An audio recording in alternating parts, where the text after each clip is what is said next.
transbordar esse amor por onde forem e que possam viver o melhor de Deus para a vida deles, que superabunde em todas as áreas da vida deles, em nome de Jesus. Amém. O tema da mensagem hoje é: por que tragédias acontecem? Vou começar aqui com um versículo, com o livro de Provérbios, capítulo 4, de 20 a 27. Meu filho, escute o que eu lhe digo, preste atenção às minhas palavras. Nunca as percas de vista, guarde-as no fundo do seu coração, pois são vida para quem as encontra e saúde para todo o seu ser. Acima de tudo, guarde o seu coração, pois dele depende toda a sua vida. Afasta a sua boca de palavras perversas, fique longe dos seus lábios a maldade. Olhe sempre para frente, mantenha o olhar fixo naquele que está diante de você. Veja bem por onde anda e os seus passos serão seguros. Não se desvie nem para a direita, nem para a esquerda. Afaste os seus pés da maldade. Porque todos que são guiados pelo Espírito de Deus, esses são os filhos de Deus. Romanos 8, 14.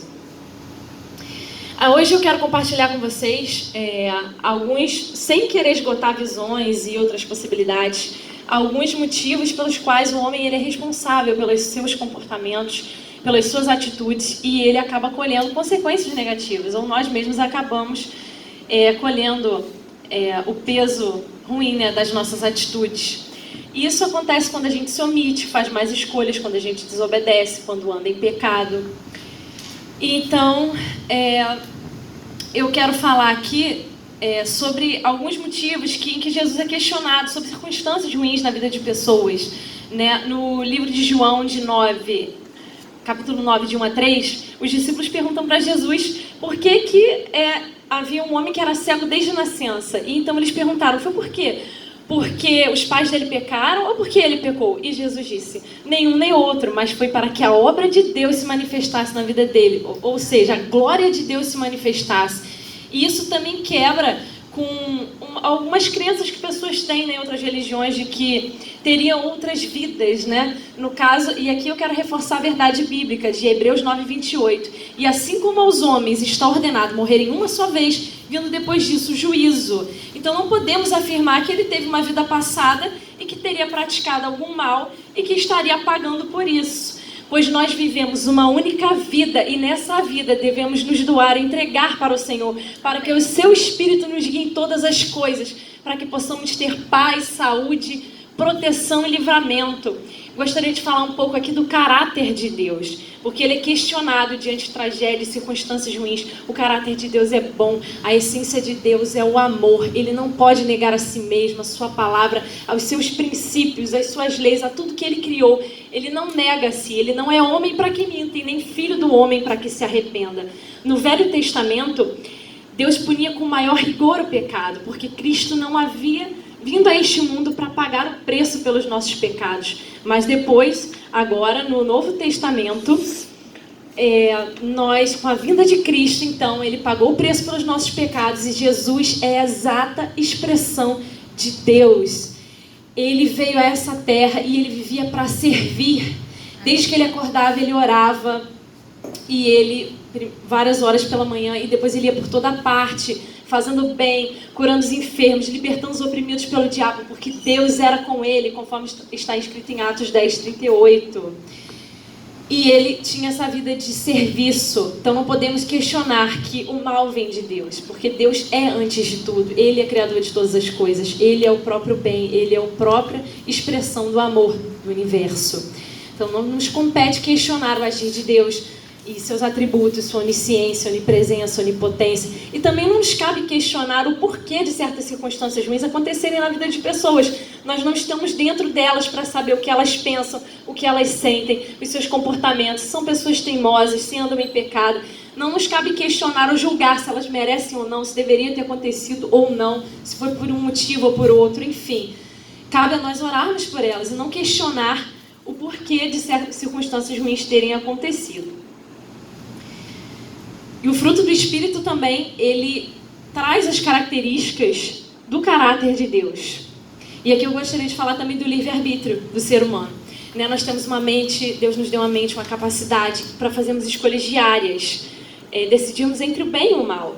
E diante desse livre-arbítrio, nós podemos viver plenamente o propósito de Deus para nossas vidas, ou então nós podemos encurtar o tempo nessa terra, viver uma vida miserável, fora do propósito de Deus. Depende de nossas escolhas a cada dia, escolher Jesus todos os dias.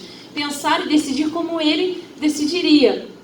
Que possamos seguir a direção do Espírito todos os dias, aonde devemos ir, com quem devemos falar, se devemos nos encontrar com pessoas, a maneira de reagir, enfim, que o Espírito possa nos guiar em todas as coisas, que possamos acordar já orando e durante todo o dia também ficar atento à voz do Espírito. Não adianta também só orar de manhã e também não importa quanto tempo eu oro, não precisa de formalidade, não importa se são 5, 10 ou 20 minutos e que eu me alimente um pouco da palavra, mas que durante todo o dia eu seja guiado por Ele em cada pequena coisa, mesmo que Ele mude a rota do meu dia, não importa. Se eu planejei de um jeito e meu dia ficou de outro, eu sei que a mão de Deus está sobre mim, que Ele está me dando livramento, que Ele está me protegendo. O plano do coração pertence ao homem, mas os caminhos ao Senhor. Que possamos submeter cada pequena coisa do nosso dia a Ele, para que estejamos protegidos, para que sejamos abençoados.